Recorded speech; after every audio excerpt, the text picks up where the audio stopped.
Malam itu hujan deras mengguyur kawasan Cisarua, Bogor, membuat udara di polsek setempat terasa lebih dingin dan lengket dari biasanya.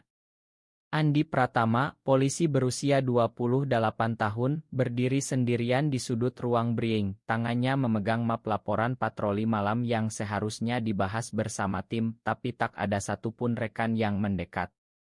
Ruangan yang biasanya penuh tawa dan obrolan kasar tentang sepak bola atau istri di rumah, kini hening bagai kuburan. Sersan Hari yang dulu sering menepuk bahunya sebagai adik kecil, kini berbalik dan berbisik keras kepada yang lain, "Diagai, bro. Jangan deket-deket, nanti ketularan." Andi merasa dadanya sesak, seperti ada batu besar yang menekan. 2 minggu lalu, pesan singkat dari Rian, pasangannya selama 3 tahun, tertinggal di ponsel yang dia pinjamkan untuk isi pulsa.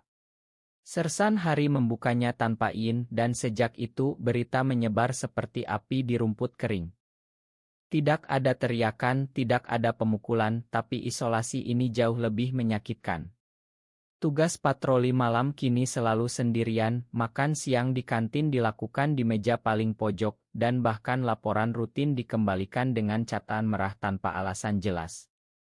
Andi ingat betul bagaimana dia bergabung dengan kepolisian 5 tahun lalu, bukan karena panggilan jiwa semata, tapi karena ingin membuktikan pada ayahnya yang pensiunan tentara bahwa dia bisa jadi laki-laki sejati. Di desa kecil di lereng Gunung Salak, keluarga Muslim taat seperti keluarganya tidak pernah bicara soal jitu. Ayahnya sering bilang, laki-laki harus nikah, punya anak, jaga nama baik. Andi tersenyum getir mengingatnya. Sekarang di tempat yang seharusnya jadi keluarga kedua, dia justru merasa seperti orang asing. Malam itu, saat hujan semakin deras, Kapten Subagio memanggilnya ke ruangannya. "Andi, kamu tahu kenapa tim menghindari kamu?" tanya Kapten dengan suara pelan tapi tegas. Andi mengangguk pelan, matanya menatap lantai. "Saya tidak minta maaf karena saya gay, Pak. Tapi saya tetap polisi yang baik." Kapten menghela napas panjang. "Ini bukan soal pekerjaan, ini soal kepercayaan. Tim harus bisa saling jaga nyawa. Kalau ada yang ragu susah." Andi keluar dari ruangan dengan hati hancur. Di koridor, dia melihat oto tim tahun lalu yang masih tergantung di dinding. Dia tersenyum lebar di sana, diapit Sersan Hari dan yang lain. Sekarang oto itu terasa seperti ejekan. Pulang ke kosannya yang sederhana di pinggir jalan raya, Andi menelepon Rian. "Mereka tahu, Ri." "Semua tahu." Suara Rian di ujung sana tenang tapi penuh kekhawatiran. "Kamu kuat, Andi. Kita sudah bahas ini. Kalau terlalu berat, kamu bisa cuti atau pindah." Tapi Andi tahu pindah bukan solusi. Dia mencintai pekerjaannya, mencintai desa ini, mencintai Indonesia yang memberinya seragam ini. Malam itu dia tidak tidur, memandang langit-langit kamar yang bocor karena hujan. Besok pagi dia harus hadapi lagi. Dan dia tidak tahu berapa lama lagi dia bisa bertahan. Hari-hari berikutnya semakin berat. Tugas patroli dibagi 2, Andi selalu dapat jalur paling jauh sendirian. Saat ada panggilan darurat kecelakaan di jalan tol, tim lain berangkat duluan tanpa memberitahunya. Andi duduk di meja kerjanya, mengetik laporan sendirian sambil mendengar tawa dari ruang istirahat. "Dia pasti suka lihat cowok-cowok seragam," kata salah satu anggota baru, suaranya sengaja keras. Andi mengepalkan tangan tapi dia tidak membalas. Dia ingat nasihat ibunya dulu, "Sabarlah, nak. Dunia ini ujian. Tapi ujian ini terlalu berat." Di akhir minggu, ayahnya menelepon dari desa.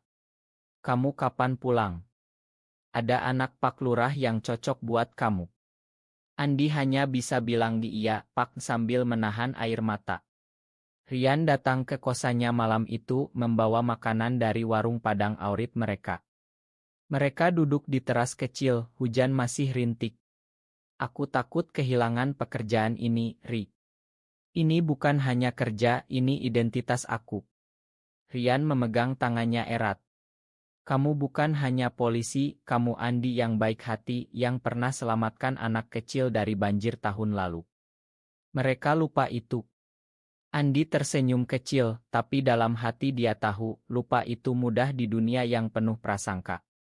Malam itu untuk pertama kali, Andi menangis di pelukan Rian bukan karena takut, tapi karena lelah bertahan sendiri.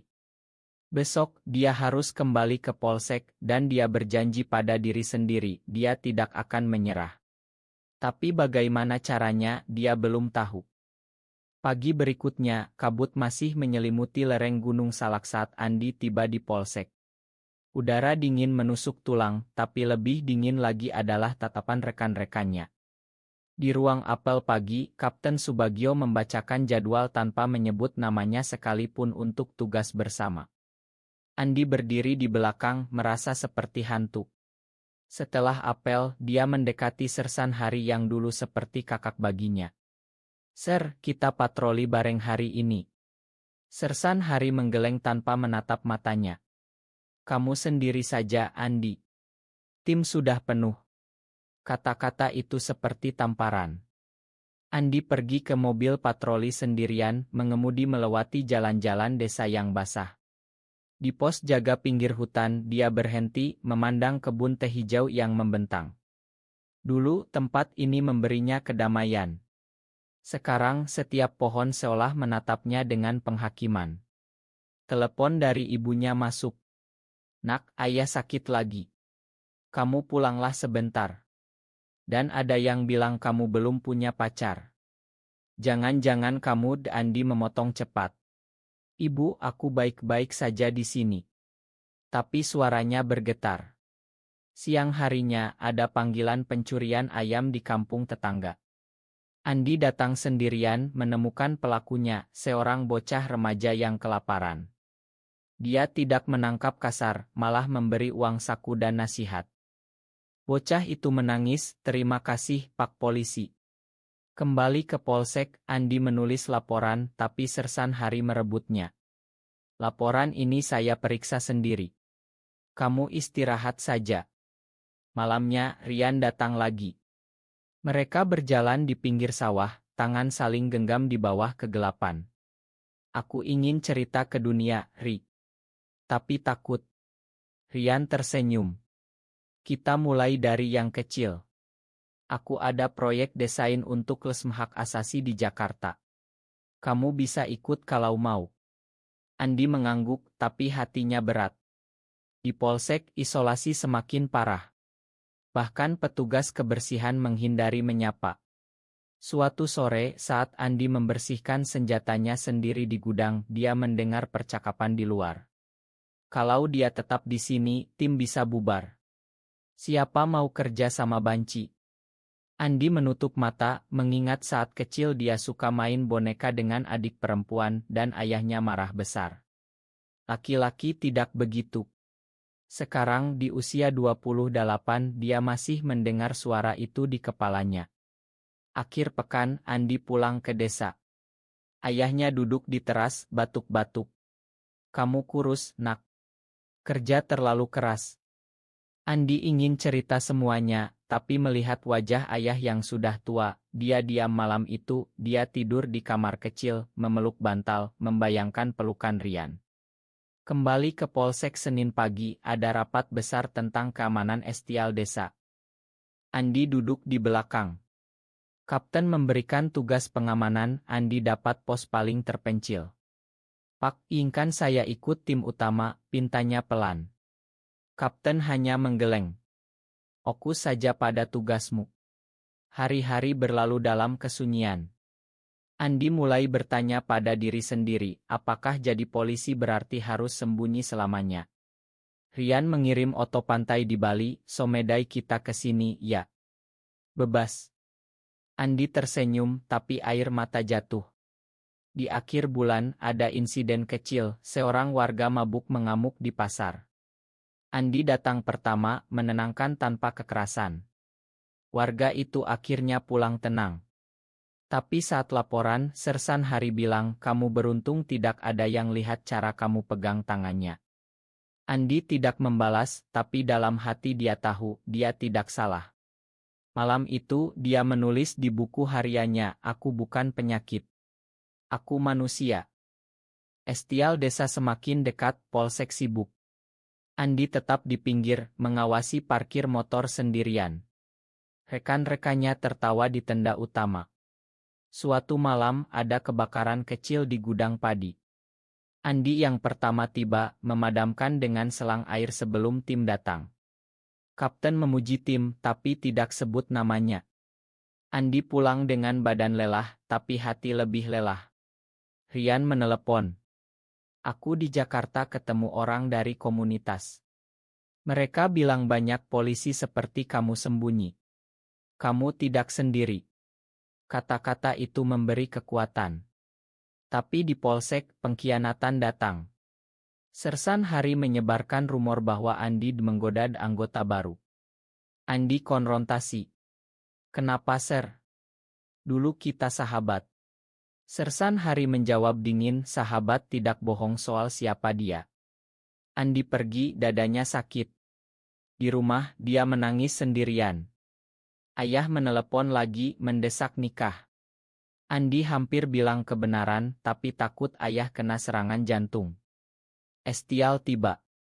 Andi jaga pos terjauh, melihat kembang api dari kejauhan. Tiba-tiba ada keributan di panggung. Seorang pemuda mabuk menarik pisau. Andi lari ke sana sendirian, menangkap pemuda itu dengan teknik bela diri yang dia latih sendiri. Kerumunan bertepuk, tapi rekan polsek hanya mengangguk dingin. Malam itu, Rian datang, mereka duduk di bukit melihat bintang. "Aku bangga padamu," kata Rian. Andi merasa hangat untuk pertama kali dalam sebulan. Tapi besok, isolasi kembali. Ada surat anonim di mejanya, "Keluar atau kami buat kamu keluar." Andi sobek surat itu, tapi takut. Dia mulai mempertimbangkan resiko. Di kantin dia duduk sendirian, mendengar bisik-bisik. Internal Chonlik semakin dalam, dia cinta negara ini, tapi negara ini tidak cinta dia apa adanya.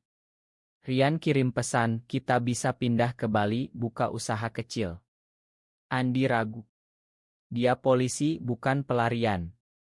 Akhir minggu, dia kunjungi masjid desa sendirian, berdoa untuk kekuatan. Pulang, dia temukan Rian menunggu dengan makanan kesukaan.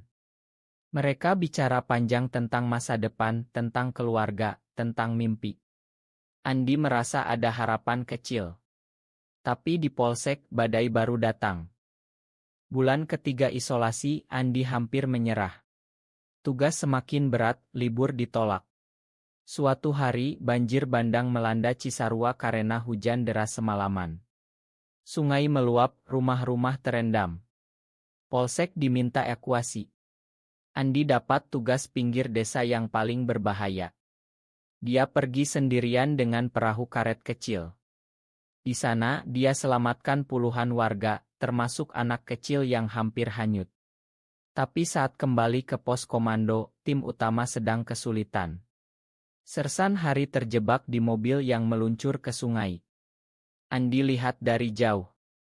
Tanpa pikir panjang, dia lompat ke air deras, renang melawan arus, tarik Sersan Hari keluar.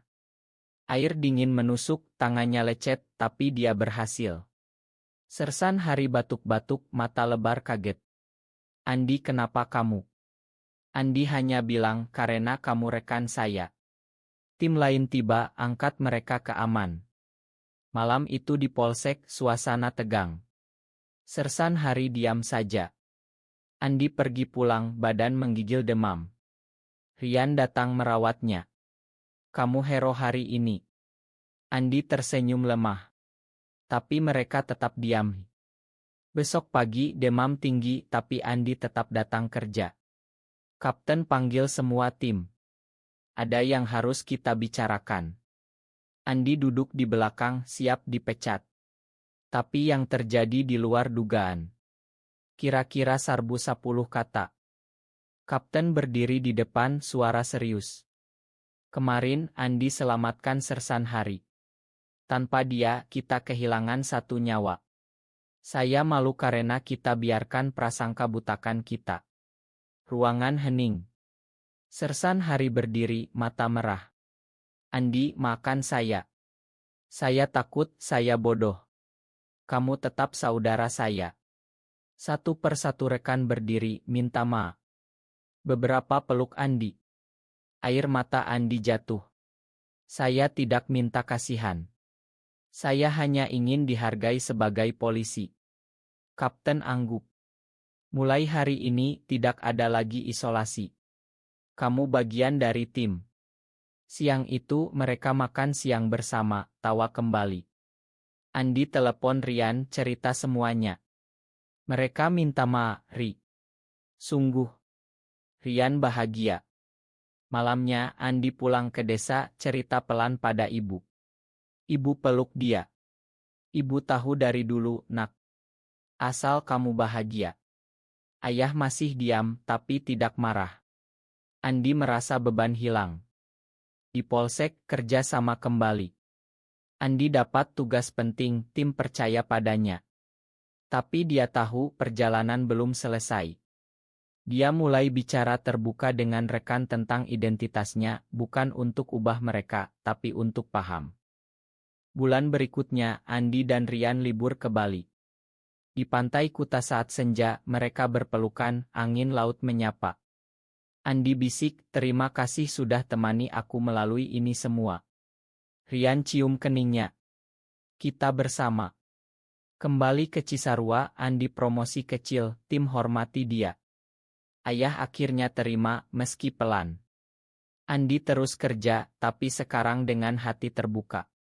Dia bantu komunitas lokal, bicara soal penerimaan. Suatu hari di polsek, Sersan Hari bilang, kamu ajari saya banyak, Andi. Andi tersenyum. Perjalanan emosionalnya dari isolasi ke penerimaan mengajarkan bahwa keberanian bukan hanya selamatkan nyawa, tapi juga selamatkan diri sendiri. Tapi pertanyaan tetap, benarkah satu aksi heroik saja cukup mengubah hati orang-orang, atau penerimaan sejati harus datang dari dalam hati masing-masing?